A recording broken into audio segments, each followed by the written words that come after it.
বিশিষ্ট গ্ৰন্থকাৰ জ্যোতিষী ৰূপানন্দ নাথৰ দুখনকৈ গ্ৰন্থ উন্মোচন ৰুমি ৰূপকৰ দ্বাৰা প্ৰকাশিত বাস্তুশাস্ত্ৰ আৰু আপোনাৰ ঘৰখন লগতে স্বাগতা পাব্লিকেশ্যনৰ প্ৰকাশিত ভাগ্যোদয়ত সংখ্যা বিজ্ঞান নামৰ গ্ৰন্থ দুখন উন্মোচন কৰা হয়। গ্ৰন্থ দুখনৰ উন্মোচনী অনুষ্ঠানত উপস্থিত থাকে জিলা আয়ুক্ত দেৱাশিষ শৰ্মা, বিধায়ক ৰূপক শৰ্মাৰ লগতে বহুতো বিশিষ্ট ব্যক্তিসকল।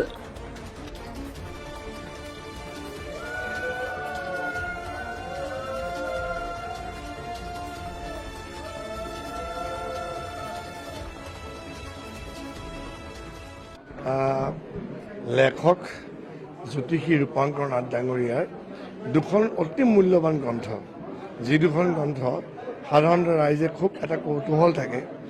এটা সুন্দৰ যেতিয়া সপোনৰ ঘৰ নিৰ্মাণ হয়, সেই ঘৰটো বাস্তুশাস্ত্ৰৰ মতে হৈছে নাই নিজে জানিবৰ কাৰণে, বুজিবৰ কাৰণে সদায় আমি কাৰোবাক বিচাৰি ফুৰোঁ। কিন্তু বাস্তুশাস্ত্ৰ কিতাপখন হাতত থাকিলে জানিবও পাৰিম আৰু আনকো আমি গম পাব পাৰিম। গতিকে বাস্তুশাস্ত্ৰৰ বিষয়ে এখন খুব সুন্দৰ কিতাপ ইতিমধ্যে আজি উন্মোচন কৰা হ'ল।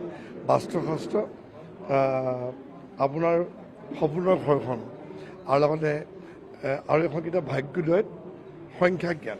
গতিকে সংখ্যা বিজ্ঞানত আমি দেখা পাইছে বহুতে যেতিয়া পঞ্জিকা চাই বা হাত চাই, বহুতে কুস্তি চাই, কিন্তু সংখ্যাৰ দ্বাৰা যে ভাগ্যোদয় কৰিব পাৰি তাৰ এটা সুন্দৰ এখন কিতাপ ৰূপাংকৰ নাথ ডাঙৰীয়াই তেওঁ লিখি উলিয়াইছে। মই ধন্যবাদ জনাইছোঁ ৰূপাংকৰ নাথ ডাঙৰীয়াক যে অতি দুখন মূল্যৱান গ্ৰন্থ ৰাইজে উপহাৰ দিয়াৰ কাৰণে।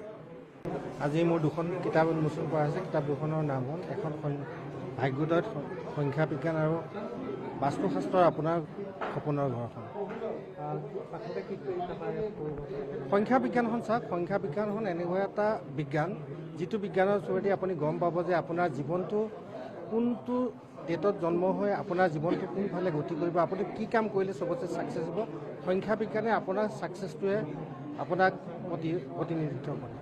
কিতাপৰ বিপণীত উপলব্ধ হ'ব আৰু তথাপিও আমাৰ এষ্ট্ৰ বাস্তু বিজ্ঞান যিটো এপ আছে তাত আপোনালোকে এই কিতাপখন পাব, ই বুক হিচাপেও পাব।